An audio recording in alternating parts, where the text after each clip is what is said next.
오늘 사도행전 강의 50번째 말씀 영적 리더십이라는 제목으로 첫 번째 말씀을 전하도록 하겠습니다.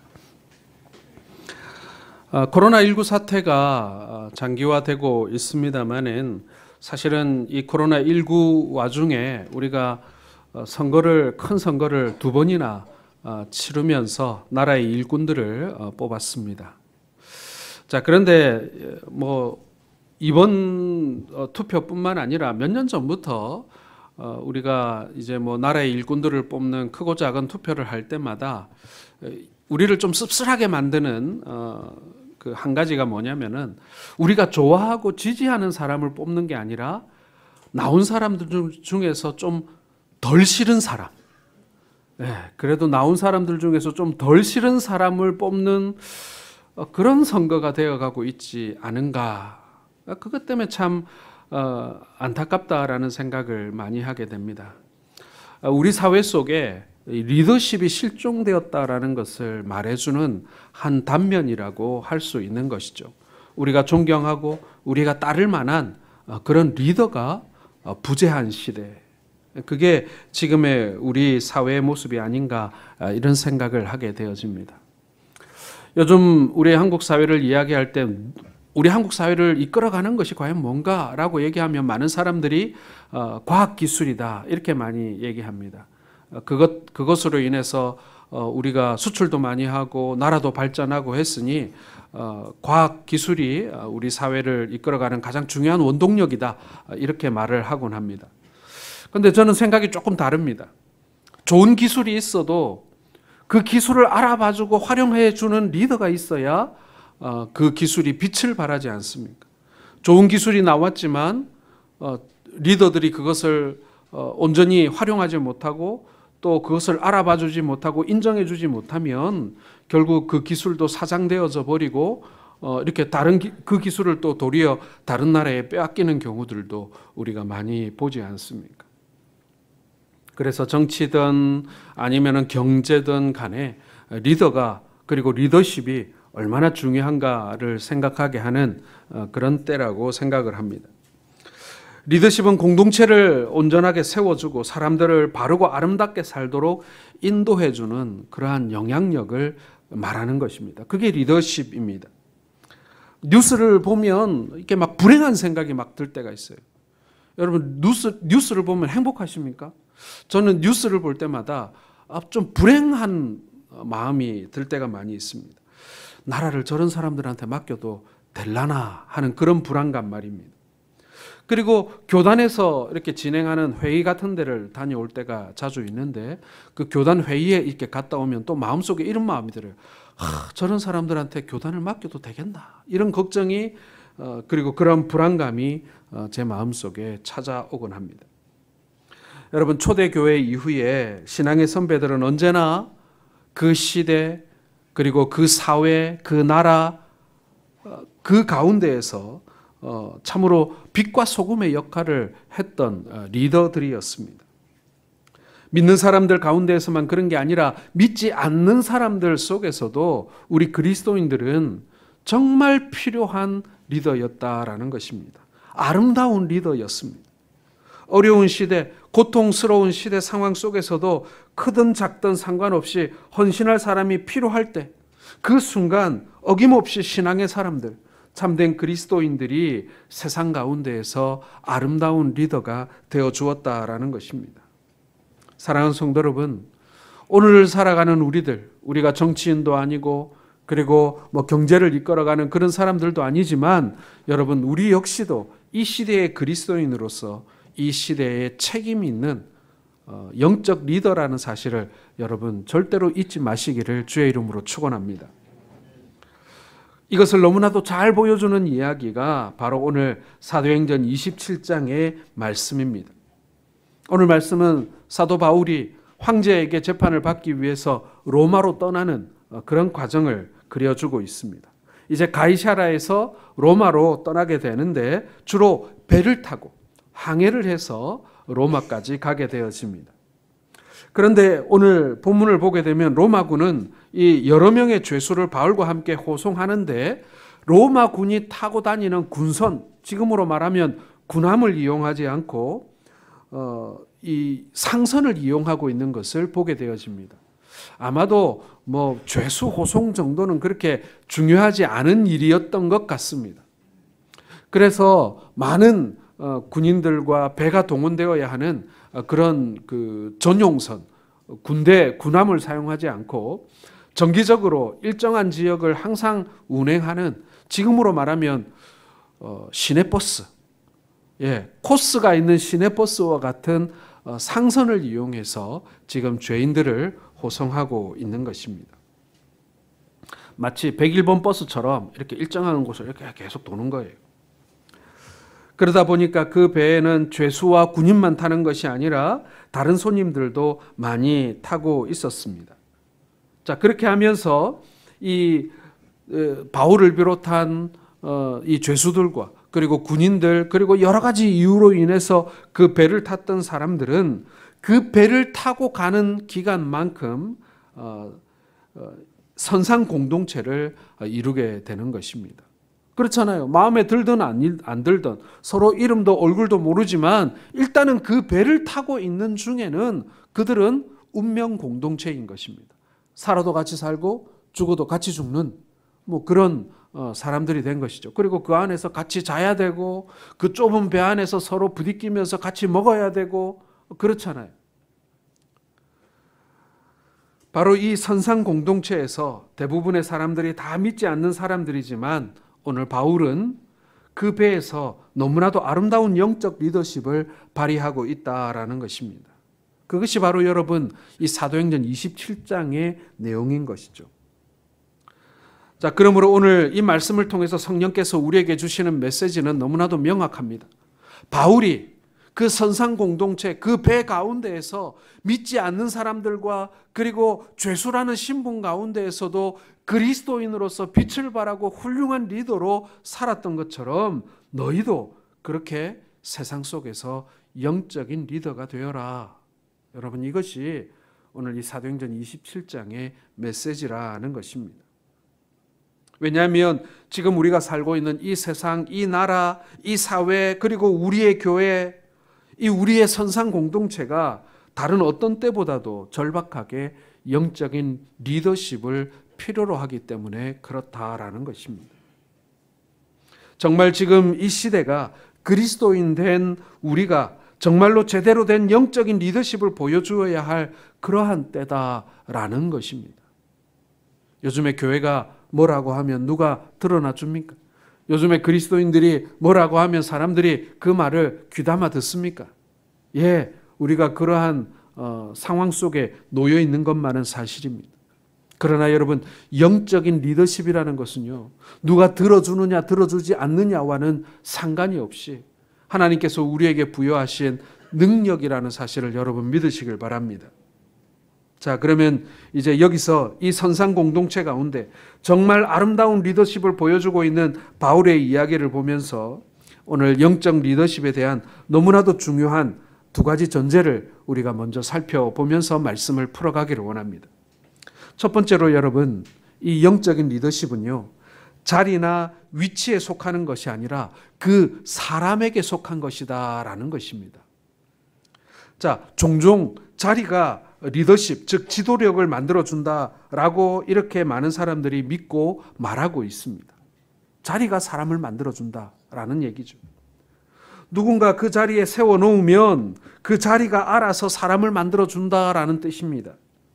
그러나 여러분, 이 말은요, 굉장히 잘못된 그런 편견입니다.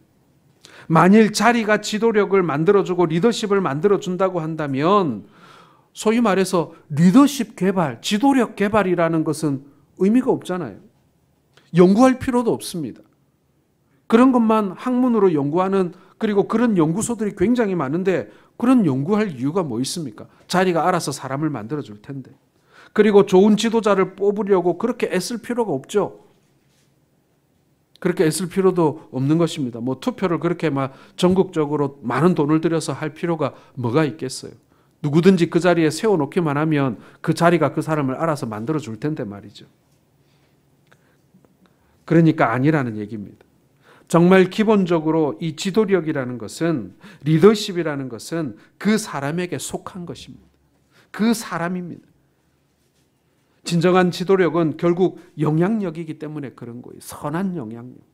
그 사람이 선한 영향력을 가지고 있느냐, 이것이 중요하다라는 거예요. 오늘 말씀 사도행전 27장을 보면 이것이 정말 잘 나타나 있어요. 여러분, 오늘 이 선상 공동체 안에서 바울은요, 지도력을 발휘할 수 있는 어떤 자리를 가진 적도 없어요. 어떤 자리를 가진 적이 없어요. 뭐 그 배의 선장도 아니고, 그리고 그 배에서 뭐 막강한 영향력을 가지고 있는 뭐 인솔자도 아니잖아요. 지도자가 아니지 않습니까? 없는 정도가 아니라 바울은 그 배에서 가장 낮은 사람이었어요. 그냥 낮은 자가 아니지요. 잡혀 끌려가는 죄수에 불과한 사람이 바로 사도 바울이었습니다. 그런데 결국 어떻게 됩니까? 정말 아무것도 주어지지 않고 아무런 자리도 주어지지 않은 이 사람이었지만 결국 사도행전 27장 전체를 읽어보면요, 정말 바울 사도의 영적인 리더십이 정말 아름답게 발휘되었다라는 사실을 우리가 이 말씀을 통해 알 수가 있다라는 것입니다. 누가 바울 사도를 풍랑을 만났으니 그 배의 비대위원장으로 세워졌습니까? 아니잖아요. 아무도 바울 사도를 그런 자리에 세워주지 않았어요. 선장, 대행 뭐 그런 거 세워주지 않았어요. 임시 대표 그런 거 세워주지 않았어요. 그저 한 사람의 죄수일 뿐이었어요. 그런데 그는 그 배를 살리는 영적인 리더가 되었다라는 것입니다. 그러니 여러분, 자리가 그 사람의 지도력을 만들어준 게 아니지요. 요즘에 오너 리스크라는 말이 많이 있습니다. 그 자리에 있어야 할 사람이 아니라 그 자리에 가서는 안 될 사람이 그 자리에 있게 되니까 결국 공동체 전체가 혹은 회사 전체가 어려움에 빠지고 주가가 폭락하고 뭐 그러는 일들이, 불매운동이 일어나고 그런 일들이 일어나지 않습니까? 그 자리에 있어서는 안 되는 리더 때문에 말이죠. 그러니 자리가 저절로 사람을 만들어주는 것은 없습니다. 자리가 어떠하든지 숨길 수 없이 튀어나오는 것이 바로 그 리더십입니다. 이것이 진정한 리더십인 것이죠. 선한 영향력, 이것은 사람에게서 나온다라는 사실을 여러분 꼭 기억하시기를 바랍니다. 또한 두 번째 영적인 리더십에 관한 중요한 전제는 뭐냐면요, 진정한 영적 리더십은 위기 속에서 빛을 발한다라는 것입니다. 자, 공동체 안에서요, 모든 것이 잘 되고 모든 일이 편안할 때는요, 많은 경우에 누가 진짜 리더인지 잘 모를 수 있어요. 그리고 진짜 좋은 리더십과 그렇지 못한 리더십이 평소에는 섞여 있어서 잘 모르는데, 그 공동체가 위기를 맞이하고 혹은 어려운 일에 막 따뜨렸을 때, 어려운 과제를 수행할 때 진짜 리더가 누군지, 아니면 리더인 척만 했던 사람이 누군지 그때 나타난다라는 것입니다. 공동체의 위기가 찾아왔을 때, 가정의 어려움이 찾아왔을 때, 교회의 어떤 어려움과 힘든 일이 찾아왔을 때, 직장에서, 그리고 그 사회의 재난과 위기가 찾아왔을 때, 여러분 그때 진짜 영적인 리더십이 빛을 발한다라는 것입니다.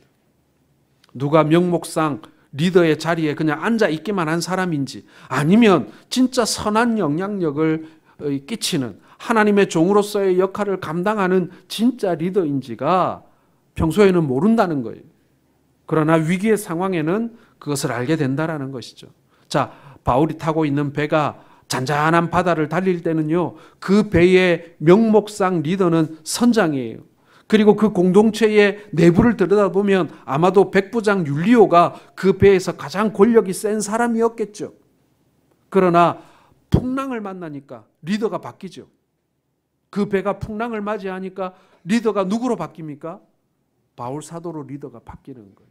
예, 그때 리더가 진짜 리더인 거예요. 제가 말씀드린 것처럼 바울이 타고 가는 그 배는요, 일종의 시내버스 같은 배였습니다. 자, 2절 말씀 같이 보겠습니다. 시작. 아시아 해변 각처로 가려 하는 아드라무떼오 배에 우리가 올라 항해할세 마게도니아의 데살로니가 사람 아리스다고도 함께 하니라. 자, 여기서 여러분 아드라무떼노 배가 나옵니다. 아드라무떼노, 꼭 무슨 경상도 사투리 같지 않습니까? 그렇죠? 아드라무떼노. 이 아드라무떼노는요, 무시아 지방의 유명한 항구 이름이에요.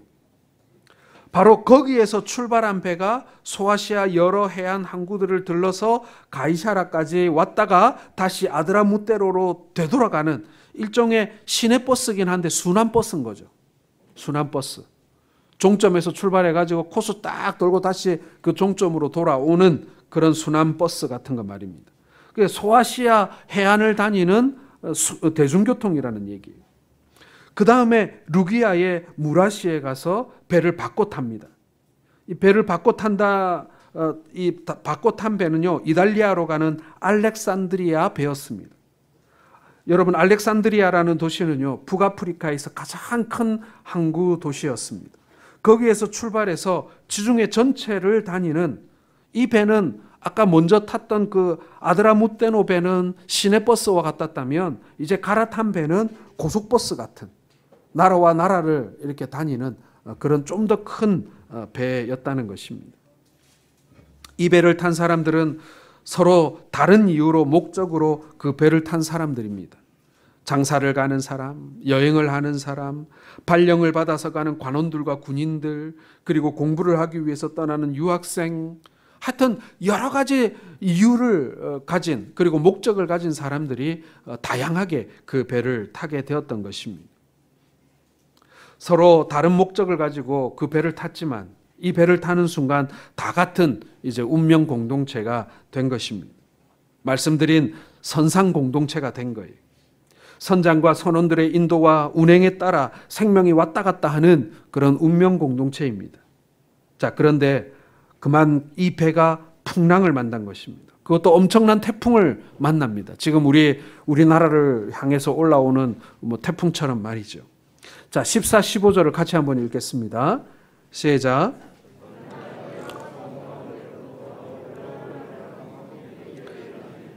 배가 밀려 바람을 맞춰 갈 수 없어 가는 대로 두고 쫓겨 가다가, 자, 유라굴로라고 하는 광풍이 일어났는데, 여러분 이 유라굴로라는 말 뜻은요, 북동풍이라는 뜻이에요. 이 폭풍은 금식하는 절기, 그 욤키프라고 하는 때에 발생하는데, 지금 달력으로 말하면 10월 달입니다. 10월 달. 10월 달쯤에 이 유라굴로가 많이 일어나는데, 이 북동쪽으로부터 엄청난 세기로 불어오는 계절풍입니다. 이 지중해 연안에서 지금도 불어오는 바람입니다. 그래서 그 이름이 유라굴로예요. 북동풍이라는 뜻이죠. 이 바람이 너무 강해서 이때 사고도 많이 나고 배도 많이 좌초되고 그럽니다. 지금 바울이 탄 배가 이 바람을 만나서 이제 위기에 봉착한 것입니다. 이 말은 바울과 함께 배를 타고 있는 그 선상에 만들어진 공동체가 심각한 위기를 만났다라는 그런 뜻입니다. 그야말로 절제절명의 위기입니다. 지금도 배를 타고 항해를 하다가 이렇게 폭풍을 만나면 위험합니다만은, 여러분 이 과거에 이 바울 사도가 있었던 이 초대교회 시대에 이 얼마나 위험하겠습니까? 그때 이 조선술이라는 것이 지금에 비해서 형편없었고, 그리고 지금 배도 지금의 우리가 타고 다니는 배에 비하면 아주 작은 배였기 때문에 다 죽을 수밖에 없는 거예요. 이때 무슨 해경이 있었겠습니까? 구조 헬기가 있었겠습니까? 그저 물에 빠지면 다 죽는 거예요. 그런데 지금 이 공동체의 위기는요, 배가 침몰할 수도 있고 다 죽을 수도 있다라는 그러한 상황적 위기만 발생하는 것이 아닙니다. 폭풍이 불고 배가 위험에 빠지고 막 이렇게 하기 시작하니까요, 또 다른 위기가 내부적으로 발생을 합니다. 이 위기를 만나니까 사람들이 이기적으로 변하기 시작하는 거예요. 자기 목숨만을 구하려고 하는 이기심과 분열에 사람들이 빠지기 시작하는 것입니다. 그렇잖아요. 폭풍이 불기 시작하면 배가 위기에 빠지면 이 배 누가 출항하자고 했냐고. 그 얘기부터 이제 책임론부터 시작해가지고 우리가 살려면 지금 어떻게 아니 내가 살려면 지금 어떻게 해야 되나. 다들 자기 살 길만 찾기 시작하는 것입니다. 선원들이 1번 선원들이 자기들만 먼저 도망가려고 했어요. 그러니까 바울 사도가 이 배에서 한 명이라도 내리면 우리 다 죽는다. 이렇게 하면서 그것을 막습니다. 또 군사들은요, 죄수가 도망하지 못하게 하려고 다 죽여버리자라고 제안합니다. 죄수 한 명이라도 이렇게 도망가면 곤란하니까요. 정말 심각한 이기심과 갈등 가운데 이 배를 타고 있는 이 공동체가 빠져버린 것입니다. 바깥에서 불어오는 유라굴로도 위험하지만 이 마음을 똘똘 뭉쳐가지고 이 폭풍우를, 이 위기를 이겨내는 것도 정말 힘겨운 이 사람들이 서로 자기만 살겠다고 이기적이고 그리고 분열하고 뭐 이렇게 돼버리는 거예요. 그리고 무엇보다도 심각한 이 공동체의 위기는 바로 낙담과 절망이라는 그 분위기, 거기 속에 이들이 빠져들었다라는 것입니다. 성경에 나온 표현 그대로 살 소망이 끊어졌다, 절망하고 낙심하고 그랬다는 거예요. 그야말로 밖에서 안에서 총체적인 위기 속에 이 공동체가 빠진 것입니다. 자, 그런데 이런 상황에서 정말 빛나는 리더십을 발휘하는 것이 바로 하나님의 사람 바울 사도였다라는 것이죠.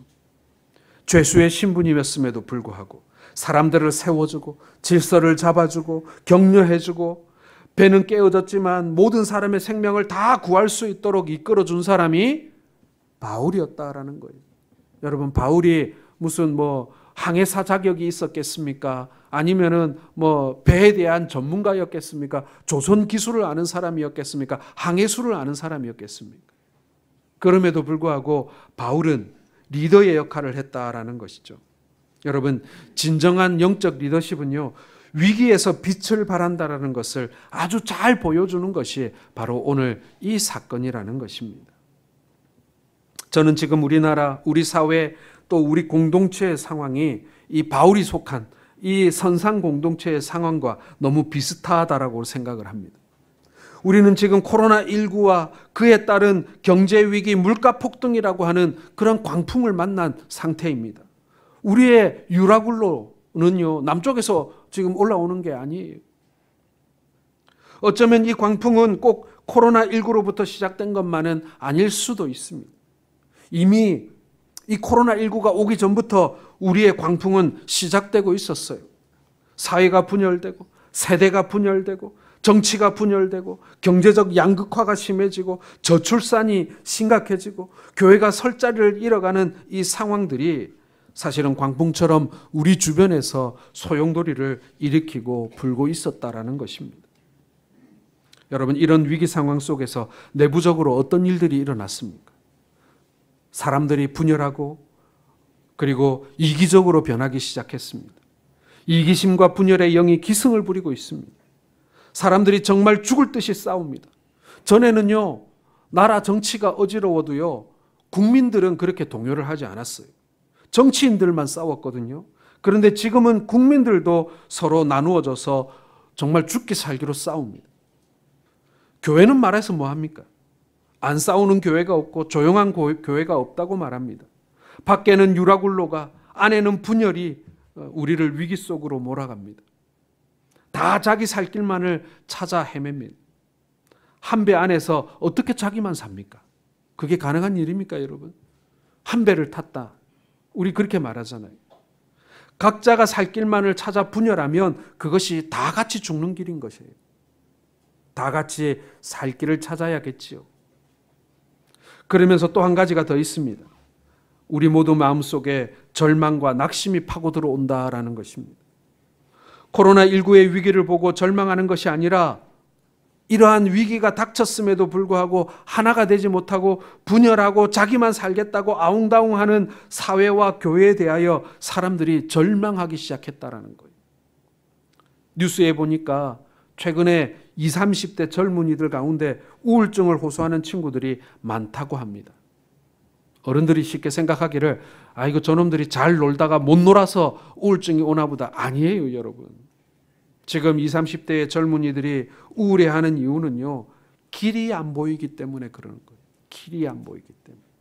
소망이 없으니까. 그러니 이들이 낙심하기 시작하는 거예요. 사랑하는 성도 여러분, 영적 리더십이 필요한 위기의 공동체, 이것이 바로 지금 우리가 한 배를 탄 우리의 선상 공동체라는 것입니다. 그래서 사도행전 27장을 살펴보면서 우리는 그리스도인들이 발휘해야 할 영적 리더십의 요소들을 우리가 찾아봐야 하는 거예요. 오늘 본문 속에서 우리가 발견할 수 있는 영적 리더십의 요소들이 7가지가 있습니다. 저는 그것을 오늘과 그리고 다음 주까지 2주에 걸쳐서 살펴보고자 합니다. 왜냐하면 지금이 어느 때보다도 영적 리더십이 필요한 상황이니까요. 풍랑을 만난 선상 공동체 안에서 우리가 가져야 하고 발휘해야 할 영적 리더십의 7가지 가운데 오늘 이 시간 간단하게 먼저 3가지를 살펴보기를 원합니다. 첫 번째는요, 신뢰받음입니다. 영적 리더십이 뭐냐? 그것은 신뢰받음이다라는 것입니다. 영적 리더십을 발휘하기 위해서는 무엇보다도 먼저 신뢰받는 사람이 되어야 합니다. 신뢰받는 것은 리더십의 기본과 같아요. 오늘 말씀 보면 바울은 비록 죄수의 신분이지만 신뢰받는 사람이었습니다. 이것이 오늘 말씀에서 가장 먼저 두드러지게 나타나고 있어요. 자, 보시기 바랍니다. 배가 가이사랴에서 출발해서 한 100km쯤 올라가서 시돈이라는 항구에 이르게 됩니다. 거기에 정박하게 돼요. 이 배는 시내버스라고 했잖아요. 해안선을 따라서 항해하면서 곳곳에 항구에서 쉬면서 사람도 태우고 내리고 그리고 그 물건도 하역도 하고 또 다시 실기도 하고 이러면서 이렇게 배가 가는 거예요. 그때 백부장이 바울에게 어떤 조치를 내렸냐면 바울이 배에서 내려가지고 시돈 시내에 들어가서 믿음의 친구들로부터 대접받는 것을 허락했다라고 되어 있습니다. 여러분, 바울 죄수 아닙니까? 어떻게 죄수에게 이런 조치를 내릴 수 있을까요? 이건 정말 대단히 파격적인 일입니다. 우리가 생각할 때 별거 아닐 수도 있겠다라고 생각합니다만 이건 정말 엄청난 조치예요. 죄수인데 배에 있는 이 선창 바닥에 가둬놓고 음식만 주면서 절대로 아무데도 못 나가게 이 병사들이 지켜야 되는 죄수지 않습니까? 그 당시 로마법에는 죄수 하나가 도망치면 그 죄수를 관리하는 간수나 호송하는 자가 자기 목숨으로 그 죄수의 목숨을 대신해야 돼요. 죽어야 된다는 얘기입니다. 여러분, 빌립보 감옥에서 있었던 일 기억하시죠? 빌립보 감옥에서 바울과 실라가 갇혀 있었을 때 한밤중에 지진이 일어나면서 감옥 문이 열렸을 때 그때 죄수가 도망한 줄 알고 간수장이 스스로 목숨을 끊으려고 하지 않습니까? 왜 그렇습니까? 죄수가 달아났으니 자기 목숨을 내놔야 하는 거예요. 그게 로마법입니다. 오늘 말씀에도 보면 나중에 배가 자초하게 되었을 때 죄수들이 헤엄쳐 도망할까 봐 군사들이 이 죄수들을 미리 죽여야겠다라고 그렇게 말합니다. 그냥 도망하면 죄수가 도망갔다 이게 문제가 아니라 그 죄수들을 호송하던 그 로마 군인들이 목숨을 내놔야 하기 때문에 그런 거예요. 그러니 자기 목숨을 지키기 위해서 이 죄수들부터 죽이자 이렇게 결정을 했던 것입니다. 이런 서슬퍼런 로마법에도 불구하고 이 백부장 율리오가 바울로 하여금 시돈 시내에 들어가서 이 예수 믿는 믿음의 친구들과 함께 시간을 보내고 올 수 있도록 했다라는 것은요, 그만큼 바울을 신뢰했다라는 것을 말하는 거예요. 여러분, 신뢰라는 것은요, 그 사람의 인격의 투명성에 대한 믿음입니다. 쉽게 말하면 당신이 말하니까 내가 믿을 수 있다라는 뜻이에요. 반대말은 뭐겠습니까? 당신이 말하는 것은 콩으로 메주를 쓴데도 믿을 수 없다 이겠죠. 이것은 신뢰가 깨어졌다라는 그런 뜻입니다. 예, 여러분, 신뢰는요 인격의 투명성입니다. 당신이 말하니까 믿을 수 있다. 다른 사람은 몰라도 당신이 말하는 것은 믿을 수 있다. 이게 신뢰라는 것입니다. 여러분, 그렇기 때문에 그리스도인들은 반드시 신뢰받는 사람이어야 합니다. 그리스도인이기 때문에 다른 이유는 필요 없습니다. 우리가 그리스도인이기 때문에 하나님을 믿는 사람이니까 살아계신 하나님의 눈앞에서 살아가는 사람들이니까 우리는 신뢰받는 사람이 되어야 한다라는 것입니다. 누가 우리를 감시해서가 아니라 누가 우리를 이렇게 평가해서가 아니라 우리가 다만 그리스도인이라는 이유 때문에 우리는 신뢰받을 만한 사람이 되어야 한다라는 것입니다. 제가 미국에서 잠시 이민교회를 섬길 때 이민사회 속에서 돌아다니는 말 가운데 가장 가슴 아프고 속상한 말이 있었는데, 그게 뭐냐면 처음 이민 오는 사람한테 하는 말이 무엇보다도 한국 사람 조심해라. 이게 저도 미국 들어가자마자 아주 귀에 딱지가 앉을 만큼 그 말을 들었어요. 같은 동포라고 믿었다가 사기당한다. 그런데 여러분, 그 말보다 더 가슴 아픈 말이 뭔지 아세요? 대충 뭔지 아시겠죠? 한국 사람 조심해야 되는데 특히 교회 다닌다는 사람 조심해라. 여러분, 이거 제가 만든 말 아니에요. 실제로 이민사회에서 공공연히 주고받는 이야기들입니다. 한국에서 온 지 얼마 안 됐다 그러면 다 이 얘기부터 해줘요. 예수 믿는다는 그 말을 진짜 믿었다가는 큰일 난다라는 말이에요. 여러분, 정말 가슴이 아픈 정도가 아니라 진짜 이 속이 아리는 말이에요. 초대교회 이후의 교회사를 살펴보면요, 그리스도인이라고 하는 이 신분은요, 그 자체로 믿을 수 있는 사람이라는 증명서와 같았어요. 불신자들도 저 그리스도인이야 라고 말하면 저 사람은 최소한 목에 칼이 들어와도 거짓말은 안 한다 라는 믿음이 불신자들에게도 있었다라는 것입니다. 그런데 어떻게 하다가 이것이 믿지 못하는 사람의 상징이 되었나라는 말이죠. 그래서 여러분, 그리스도인들이 이 세상에 대한 리더십을 상실해버린 것입니다. 신뢰받는다는 것. 여러분, 이것은 영적 리더십의 가장 중요한 요소다라는 것입니다. 두 번째로 여러분, 사랑받음입니다. 사랑받음. 영적인 리더십은 사랑받는 것입니다. 바울이 로마로 압송되기 위해 배를 탔을 때 오늘 말씀을 보니까 거기에 함께 탄 사람들이 있었다라고 기록하고 있습니다. 그 사람이 누구냐면 아리스다고라는 사람이에요. 이 사람은 헬라 사람입니다. 바울이 데살로니가에서 복음을 전했을 때 그때 복음을 듣고 예수를 믿은 바울의 열매와 같은 사람이 이 아리스다고라는 사람이에요. 자, 그런데 이 사람이 예수님을 바울을 통해 만나고 나서 정말 바울을 열심히 따랐거든요. 에베소에서 사역할 때도 같이 있었고요. 그리고 예루살렘으로 올라올 때도 동행했던 그 유명한 그 7인의 동행 중에 한 사람으로 포함되어 있었어요. 그리고 가이사랴에서 2년 동안 구류되어 있는 동안에도, 재판받는 동안에도 함께 있었던 사람이고, 오늘 로마로 호송되는 배 속에도 지금 이 아리스다고가 바울과 함께 타고 있는 겁니다. 자, 성경학자들의 연구에 따르면요, 죄수인 바울과 이렇게 배를 함께 탈 수 있는 경우는 딱 한 가지 가능성밖에 없다고 얘기합니다. 그것은 그 죄수의 노예가 되는 거예요. 죄수의 신분이었지만 그 죄수의 노예는 그 죄수를 따라갈 수 있었다라고 얘기합니다. 지금 아리스다고는 이 바울과 함께하기 위해서 기꺼이 바울의 노예를 자처한 것입니다. 실제로 노예는 아니었지만 자기가 나 저 바울의 노예니까 나 같이 좀 배를 타게 해주세요 하고 이 바울을 따라 나선 거예요. 여러분, 이런 아리스다고의 행동에서 무엇을 느낄 수 있습니까? 무엇을 발견할 수 있습니까? 여러분, 그것은 부인할 수 없는 사랑이다라는 것입니다. 아리스다고는 정말 바울을 사랑했습니다. 바울은 이 아리스다고의 사랑을 받고 있었다라는 말이에요.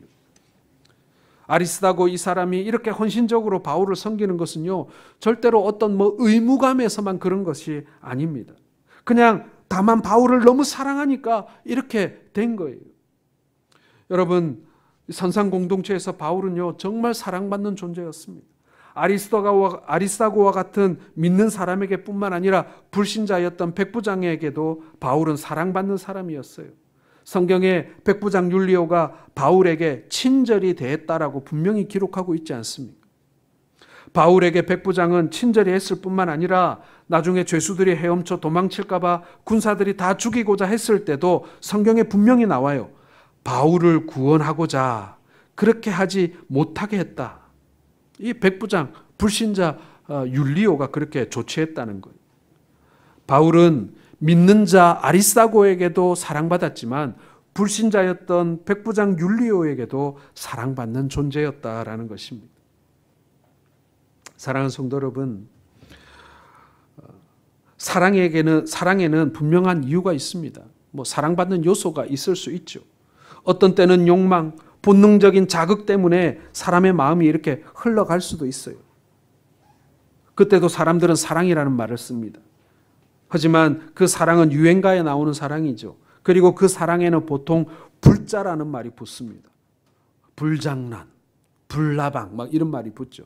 불륜 이런 말이 붙습니다. 욕망을 따라서 마음이 흘러가면 그렇게 되는 거예요. 그러나 자연스러운 마음의 흐름이 있을 수 있어요. 저는 이걸 어떤 목사님이 뭐라고 표현하냐면 사랑의 삼투압이라 그러더라고요. 생명의 삼투압이라는 표현을 사용하고 있어요. 한쪽은 농도가 높고 한쪽은 농도가 낮을 때 그 때문에 이 농도가 낮은 쪽에서 농도가 높은 쪽으로 액체가 이동하는 것, 이 삼투압이라고 하잖아요. 한 사람 속에 생명의 농도가 높을 때 그 옆에 있는 사람이 그것을 보고 마음이 자꾸 끌려가는, 마음이 계속 흘러가게 되는 그 현상. 여러분, 이것이 진짜 사랑이라는 거예요. 존경이라는 말을 붙일 수 있는 사랑이고 진실과 신뢰라는 말이 함께 동반되어지는 그러한 사랑 말입니다.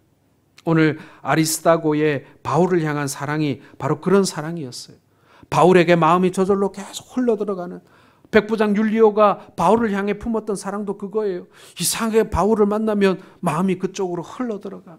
저 사람을 아끼게 되고 친절하게 대하게 되고 결국에는 사랑하게 되는 그런 것 말입니다.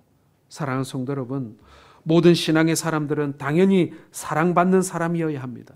왜냐하면 우리 안에 예수 그리스도라고 하는 아주 높은 농도의 사랑이 우리 안에 자리하고 있기 때문에 그런 거예요. 우리에게는 나도 모르는 예수 그리스도의 향기가 뿜어나오기 때문에 그러는 거예요. 그래서 주변에 있는 사람들이 이 사랑의 삼투압에 따라 우리에게 빠져들게 되어 있는 거고, 우리에게 다가오게 되어 있는 거고, 우리에게 마음이 흘러 들어오게 되는 거예요. 여러분, 이것이 영적 리더십이에요. 그것이 우리의 선한 영향력이라는 것입니다. 이제 말씀을 마치겠습니다. 오늘 3가지 하려 했는데 2가지밖에 못하겠네요. 하나님께서 오늘 우리를 영적 리더로 이 땅에 세워주셨습니다. 우리는 신뢰받는 존재이어야 하고요. 우리는 사랑받는 존재이어야 합니다. 우리가 영적 리더십을 갖게 될 때 그러한 일들이 우리에게 일어나게 되는 것입니다. 이 어둡고 혼란스러운 시대 가운데 영적인 리더로 서가시는 우리 성도들 되시길 바랍니다. 영적인 리더의 역할을 다하시는 우리 성도들 되시길 바랍니다. 우리 교회도 여러분 지금 어려운 과제를 수행하고 있습니다. 이렇게 어렵고 힘들 때 진정한 리더의 역할을 하시는, 영적인 에너지를 공급해주는 우리 그런 성도들 되시기를 바랍니다. 교회 공동체를 끌어안고 여러분 우리가 이제 기도해야 합니다. 이제 추석이 지나고 나면 우리 아직 장로님들하고 의논을 다 하지는 못했습니다만은 교회 건축과 교회 비전을 위한 특별 기도회를 한 달 정도 새벽 기도회를 했으면 합니다. 건축이 시작된 지 6개월이 지나고 큰 어려움이 없이 순조롭게 진행되다 보니 우리가 절박하게 기도하지 않는 것 같아요. 뭐 저부터도 말이죠. 그래서 다시 영적인 허리띠를 우리가 좀 졸라매야 하는 때가 아닌가라는 생각을 하게 됩니다. 그래서 이제 날씨도 좋아졌으니 여러분 우리가 새벽에 이제 좀 힘을 모아서 우리가 다시 한번 교회의 꿈과 비전을 위해서 우리가 기도해야 하지 않는가, 건축을 위해서 우리가 기도해야 하는 때가 아닌가라는 생각을 하게 됩니다. 아무쪼록 여러분 우리가 회복해야 할 그 영적 리더십, 영적 영향력, 그것을 회복하시는 우리 모든 성동교회 성도들 되시기를 주의 이름으로 축원합니다. 기도하겠습니다.